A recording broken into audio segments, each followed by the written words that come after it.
Mercredi 15 mai, mesdames et messieurs, bonsoir et bienvenue dans l'Actu en débat, votre émission hebdomadaire qui vous décrypte toute l'actualité en 26 minutes. Ce soir, deux grands thèmes retiennent de nouveau notre attention. Nous allons d'abord parler, comme la semaine précédente déjà, du dialogue intermalien. Cette fois-ci, nous avons les recommandations et le rapport a été remis au président de la transition ce lundi. Ensuite, nous allons évoquer le Tchad avec l'élection présidentielle et les premiers résultats qui ont donné vainqueur dès le premier tour, Mahamat Idriss Déby, et son Premier ministre, qui était son concurrent, qui conteste ces résultats, qui demande l'annulation pure et simple de cette élection. Avec moi sur ce plateau pour développer ces deux grands thèmes, M. Alexis Calambri, directeur de publication du Mali Tribune. Voilà, ça me revient. Merci beaucoup d'avoir accepté notre invitation, M. Calambri. Merci. Et un autre directeur de publication, M. Mokhtar Sow, du journal Mali Clé. Bonsoir, M. Sow. Bonsoir. Merci également d'avoir accepté notre invitation. Merci pour l'invitation. Alors, je vous le disais tout de suite dans les sommets, nous allons d'abord parler du dialogue intermalien dont la conclusion et les recommandations ont été formulées le vendredi 10 mai dernier. Le rapport a été remis au président de la transition ce lundi 13 mai. Je me tourne d'abord vers vous, M. Alexis Calambri de Mali Tribune. Finalement, on savait déjà, on avait déjà une espèce de dessin de ce qu'allaient être les recommandations de ces dialogues intermaliens depuis la phase communale et la phase régionale. Est-ce que vous avez finalement... Quelle est votre analyse plutôt de ces différentes recommandations formulées? Oui, il y a à mon niveau deux choses à retenir. Ce qui était bien et ce qui l'était moins. Ce qui était bien, c'est d'abord le dialogue est toujours bien. La vertu est dans le dialogue. Tant qu'on se parle, c'est toujours bien de se parler. Mais pour moi, ce qui a été moins bien, c'est le fait que pour moi, on pouvait prendre le temps de faire venir aux négociations, au dialogue, les mouvements armés, parce que c'était vraiment ça l'objet. On a dénoncé l'accord d'Alger pour, à sa place, organiser un dialogue intermalien. Donc, le dialogue intermalien devrait se faire avec les mouvements armés. D'ailleurs, les résolutions demandent encore que il y ait ce dialogue alors que c'était ça l'objet. Ce qu'il était également moins, c'est le fait qu'il y a eu des résolutions qui vont parasiter tout le processus, qui vont faire croire que c'était finalement ça l'objet, alors qu'en se focalisant sur ce que les termes de référence recommandaient, ça permettait au moins d'avoir une vision claire. En tout état de cause, oui, ça s'est tenu dans des délais raisonnables, ça a donné des résolutions. On espère que ça ne va pas rester à l'étape de résolution dans les tiroirs comme on en a vu avec d'autres. Tout à fait. Alors, si on essaie de schématiser un petit peu, comme il l'a évoqué, les groupes armés n'étaient pas présents. Plusieurs politiques ont boycotté ce dialogue. Il y a des personnalités qui sont en dehors du pays. On a des thématiques, on a des recommandations qui ne faisaient pas partie des thématiques, qui ont finalement été formulées. Finalement, est-ce qu'avec tout ça, ce cocktail-là, qu'est-ce qu'on peut conclure de ce dialogue intermalien finalement, M. Sow? Qu'il y a eu des failles dans le processus, comme le grand frère l'a dit. Et en fait, il y avait trop de passion. D'abord, au cours du dialogue, depuis la phase communale, depuis les phases communales et régionales, jusqu'à la phase finale, jusqu'à la phase nationale, les participants, je pense, qui étaient habités beaucoup plus par la passion que par la raison. Ce qui fait qu'il y a beaucoup de choses qui leur échappent, qui sont extrêmement importantes pour le bon fonctionnement de la nation, dont l'objectif principal est ça. Et le second élément, c'est justement l'absence des partenaires clés. En fait, il n'y a pas eu de boycott pour moi. Parce qu'on boycotte quand on vous invite. personne n'a été invité, donc il n'y a pas de boycott. Les gens ont déclaré à l'entame, et je l'avais dit, à l'entame du dialogue ou même à l'approche du dialogue pour dire que nous, on préfère ne pas y participer. J'ai dit, mais attendez, vous allez participer, on ne vous a même pas invité. Quel est le parti politique qui a une espèce d'invitation pour dire venez participer? Il n'y en a pas. Et un peu. Donc, c'est à ce niveau-là déjà, c'est extrêmement important. Mais le président du comité de pilotage avait dit qu'il avait ouvert une plateforme digitale grâce à l'appui de la GETIC qui devait permettre aux Maliens de l'extérieur ou aux Maliens qui ne sont pas au Mali de participer à travers cette plateforme-là en faisant leurs propositions, critiques et recommandations. Ensuite, les groupes armés, comme vous le savez, la plus grande partie n'était pas présente. Et il y en a qui sont sous les coups de la justice, des mandats d'arrêt de la justice. Donc, ce qui fait que c'était extrêmement difficile pour pouvoir concilier les différents points de vue et tout ça. Donc, au regard de tout ça, je me dis qu'il y a eu malheureusement des failles et qui vont malheureusement entacher ce processus-là. Il y a, en termes de recommandations, il y a une très grande partie des recommandations aussi qui ont été prises en compte malheureusement par les assises nationales de la refondation et les dialogues nationaux inclusifs qui étaient faits avant la Et avant cela, la conférence d'entente nationale déjà en 2017. Ouais. Donc il y a déjà beaucoup de recommandations qui ont été prises en compte et au finish, il y a quand même quelques rares recommandations qui sont nouvelles et qui puissent faire l'objet de réflexions et de savoir comment est-ce qu'on peut les matérialiser. Déjà, vous l'avez dit, je pense qu'il y a eu même de hors-sujet au cours du dialogue, mais quand on voit de très près, c'est parce que les thématiques, par exemple, quand on parle de la prolongation de la transition, la thématique politique et institutionnelle, comme son nom l'indique, on dit politique et institutionnelle. Bon, et dans cette thématique, il fallait réfléchir aux grandes orientations, à mon entendement, de mon point de vue, il fallait réfléchir des grandes orientations du pays sur les sujets des questions politiques et institutionnelles. Et dans ces cas, on pouvait peut-être retrouver la prorogation de la transition et ou la fin officielle, la demande de la fin de la transition. Parce que, pour moi, ça impacte forcément les grandes orientations de la transition. Les participants ont choisi la prorogation de la transition. Ensuite, le dialogue avec les groupes armés, ils ont dit les groupes armés. Donc, parmi les groupes armés, il y a les terroristes. Vous m'excusez les termes, hein, je ne sais pas quel autre terme trouver. Il y a les groupes armés terroristes et il y a les groupes rebelles, les irrédentistes.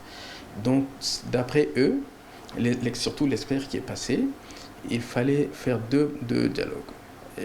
Un dialogue politique avec ces deux groupes-là et un dialogue doctrinal avec les groupes terroristes. Et selon moi, un dialogue doctrinal, si vraiment le lavage de cerveau a été un niveau, je ne pense pas qu'il puisse y avoir une solution à travers le dialogue doctrinal. Peut-être une solution est possible par rapport au dialogue politique.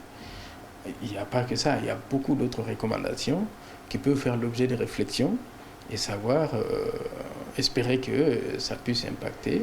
Mais déjà, si on lit les différentes réactions par rapport à tout ça, il y a les partis signataires du 31 mars 2024 qui s'est totalement opposé à ces recommandations-là, au dialogue même à plus forte raison à ces recommandations. Il y a beaucoup d'autres oppositions à cela. Donc, moi, je commence à m'inquiéter quand on voit l'analyse pertinente de Maître Ben Mamata, quand on voit il y a des analyses et des réactions qui font peur. Après avoir mis autant de temps, plus de 3 mois, de travaux et tout ça, et que ça accouche à ça, je pense qu'il y a... Oui, il y a de la justement, matière, je vais me tourner vers M. Calambri pour lui demander, finalement, est-ce que c'est surprenant les différentes réactions qu'il y a à l'issue de ce dialogue intermalien? Est-ce qu'on ne pouvait pas s'y attendre au vu de comment le dialogue a été mené finalement et au vu de ce qui en ressortait déjà bien avant la conclusion finale? Non, non, c'est surprenant parce que au vu des personnalités qui ont été choisies pour conduire ce dialogue, au vu de leur parcours et de tout ce qu'ils ont été dans ce pays, on a pensé qu'ils allaient transcender certaines, disons, contingences contextuelles. Vous voyez, finalement, on a l'impression que le dialogue est venu pour légitimer, pour renforcer, alors que l'objet, c'était vraiment faire de la prospective, permettre, disons, de poser un diagnostic de tout ce qui nous oppose les uns aux autres et qu'on se dise comment aller au-delà de nos divergences pour le Mali. Le cadre était là, les hommes étaient là, mais je pense que on a souvent vu le président débordé par les participants qui sont même parvenus à imposer des choses, comme disait ceux qui n'étaient pas dans les thématiques, mais ça ne devrait pas l'être parce que, encore une fois, ça parasite et ça dénature les conclusions. De l'autre côté, on se demande, vous avez rappelé toute la panoplie, hein, les assises, les DNI et autres, qui ont presque donné les mêmes choses. Qu'est-ce qui a été fait de toutes ces résolutions jusque-là? Qu'est-ce qui va être fait? Est-ce qu'il y a déjà un mécanisme de prise en charge de tout ce qui a été décidé? Parce que oui, il faut qu'on parle avec les groupes armés. C'est-à-dire, même si on les vainc militairement, il faut qu'on parle avec eux. C'est des Maliens qui ont des préoccupations qui doivent être prises en compte. Les groupes terroristes sont chez nous. On a vu plusieurs solutions. Les Mauritaniens ont réussi cette campagne d'endoctrinement. Ça compte. Pour moi, ce n'est pas grand public, mais ça doit être pensé au niveau de l'État pour adresser des solutions qu'il faut à ce niveau-là. Donc oui, on s'attendait à mieux par rapport au profil, par rapport aux thématiques choisies et par rapport à notre contexte actuel. Est-ce que vous pensez que c'est possible d'engager, je vais vous faire réagir là-dessus, un dialogue politique et doctrinal avec ces groupes armés terroristes? Dialogue politique, oui. Dialogue doctrinal, ce n'est pas un cadre approprié. Je voudrais rappeler le cas de la Mauritanie. Qu'est-ce qu'ils ont fait?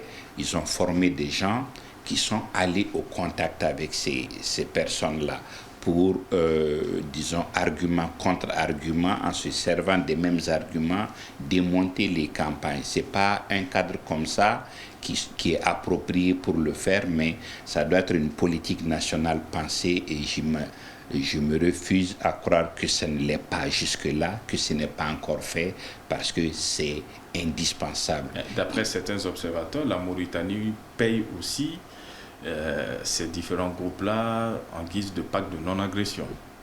Vous savez, cela a été reproché au Mali dans son temps. Au Mali, il fut un temps où on a pensé que on avait pactisé avec les groupes pour qu'il n'y ait pas d'attaque au Mali. Mais en tout état de cause, ça c'est des faits vérifiables pour ce qui concerne la Mauritanie. Après, oui, les accords politiques peuvent comprendre d'autres volets. On le fait, le temps sera forcé. L'Algérie l'a fait avec ces salafistes du GSPC et des frères musulmans.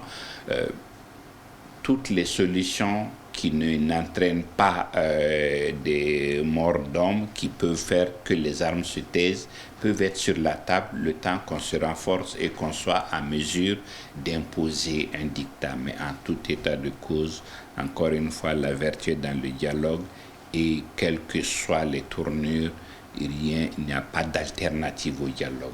Alors, on a déjà évoqué, il y a eu la conférence d'entente nationale en 2017, le dialogue national inclusif 2 années plus tard en 2019, les assises nationales de la refondation en Avant les 2021. assises, il y a les concertations. Oui. Oui, Les également. assises en 2021, les concertations avant, là le dialogue intermalien. Il y a des recommandations qui ont été formulées à chaque fois. Là, on parle d'environ 300 recommandations. Est-ce que, en votre sens, ce dialogue-là, les recommandations de ce dialogue pourront être mises en œuvre là où les autres ne l'ont pas été finalement? Bon, dans le cadre de ces recommandations, je peux me dire que la répétition peut être pédagogique. Et espérons que cette fois-ci, ce sera pris en compte. En tout cas, excusez-moi, j'ai vu les deux discours du président de la transition qui a exprimé sa volonté vraiment même si je me dis que pratiquement ça a été dévoyé, quoi. J'ai l'impression que le président ne parle pas de la même chose que les participants au dialogue. Excusez-moi. Pas de problème. On dirait qu'il ne parle pas de la même chose que les participants au dialogue. Pour lui, il fallait faire en sorte que tous les citoyens maliens se prononcent, qu'ils soient au Mali ou en dehors du Mali, et que c'est justement ces différentes positions que tout ce qu'il ne faut pas prendre, c'est des injures. Mais tous les restes, il faut prendre et il faut faire en sorte que ça puisse servir le Mali. Si c'est le cas, je pense que ça va au-delà, et justement, il y a un paradoxe, parce que ça va au-delà d'un dialogue qui va remplacer l'accord pour la paix et la réconciliation issu du processus d'Alger. C'est pour ça que moi j'ai parlé des grandes orientations du pays.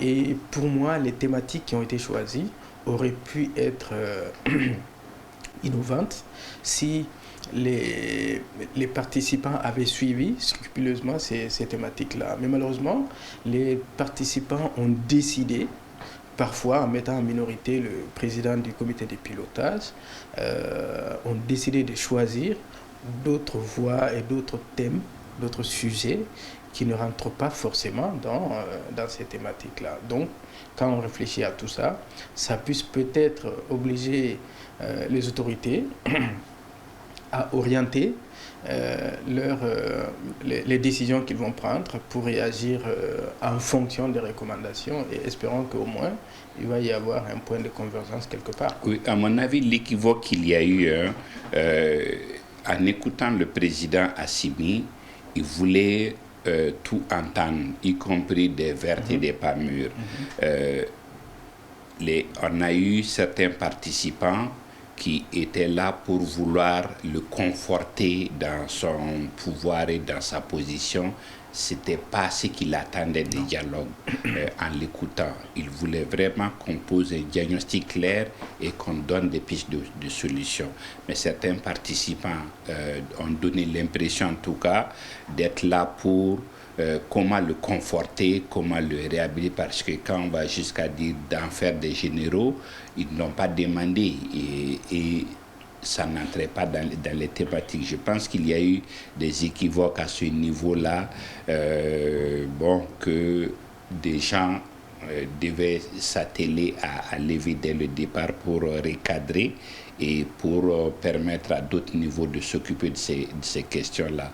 Mais en écoutant le président, il voulait des documents vraiment qui reflètent ce qui ne va pas, comment régler ça, y compris au niveau de la gestion de la transition.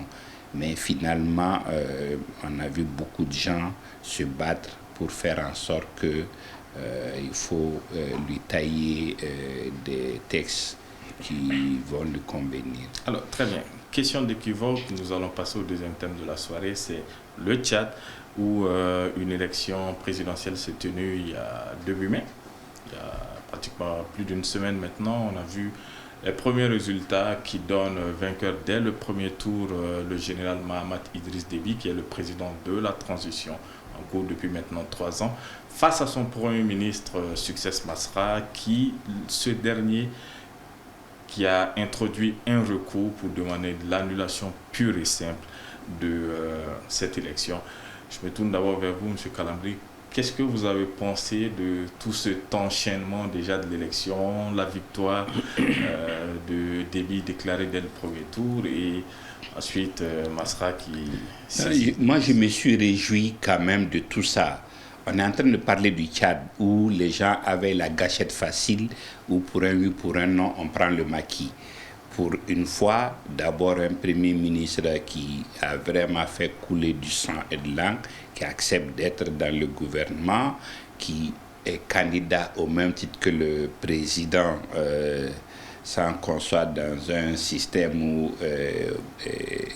disons, de régularité, et ensuite qui conteste en disant nous n'allons pas prendre des armes, mais nous allons passer par des voies légales.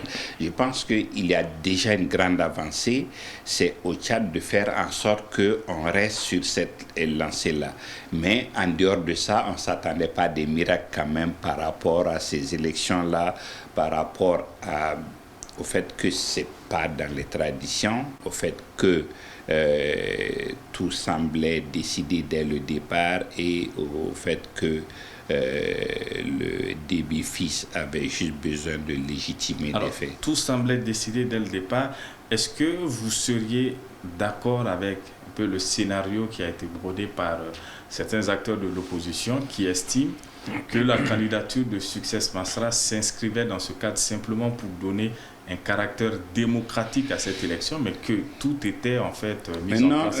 Non, si vous avez suivi au Tchad, il y a eu un grand débat. Certains militants des Transformers sont partis parce que M. Masra a accepté de devenir Premier ministre. Mais je pense que c'est indispensable. C'est-à-dire que si vous êtes parti politique, vous vous battez pour des choses, vous ne pouvez pas éternellement faire la politique de la chaise vide.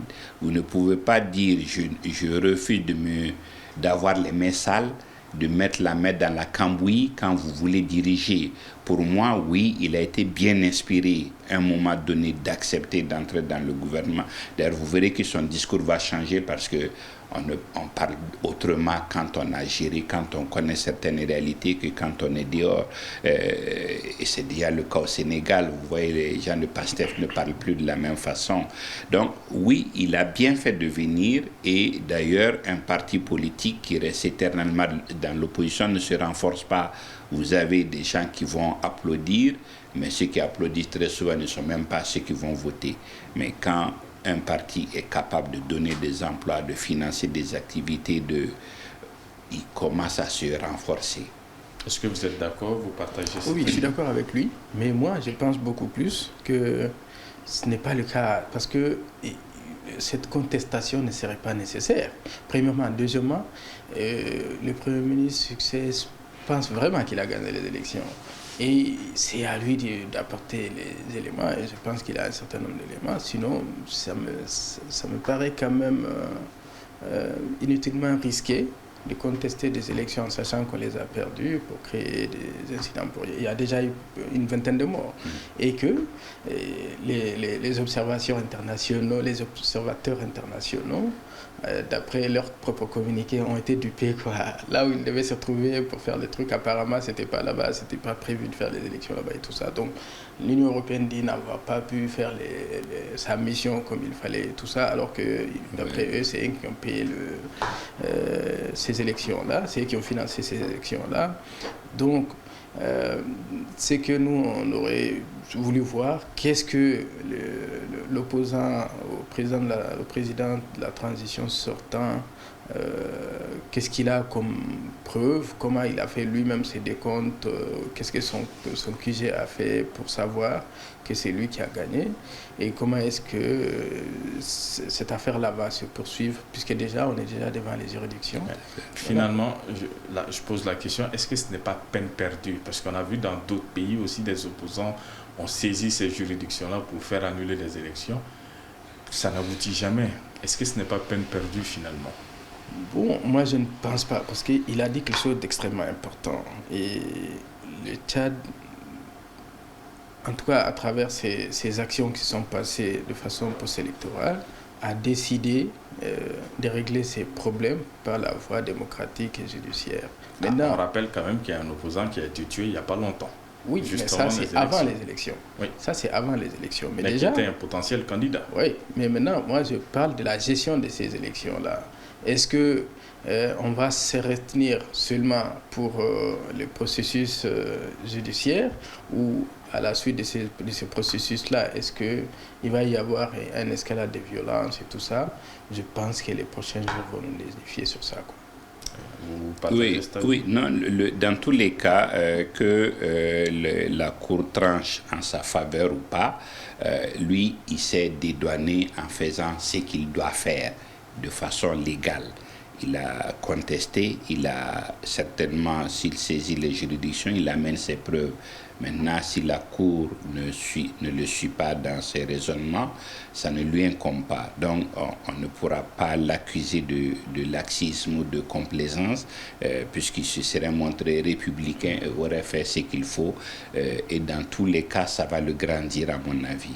Très bien, nous allons suivre tout ça, aussi bien la mise en œuvre des recommandations du dialogue intermalien que ce que la Cour va décider par rapport notamment à la requête de Succès Masra au Tchad d'annuler purement et simplement l'élection présidentielle. Merci à vous, Alexis Kalambri, d'avoir accepté notre invitation pour tous vos éclairages. Merci. Je rappelle que vous êtes le directeur de publication de Mali Tribune. Merci également à M. Sow, Mokhtar Sow, directeur de publication de Mali Kilé, qui est un habitué. Merci pour toutes ces semaines que vous passez avec nous, pour toutes ces émissions. Merci à vous, très chers téléspectateurs, de nous avoir suivis. Ce fut un plaisir, comme toujours. À mercredi prochain, Inch'Allah. Bonne soirée.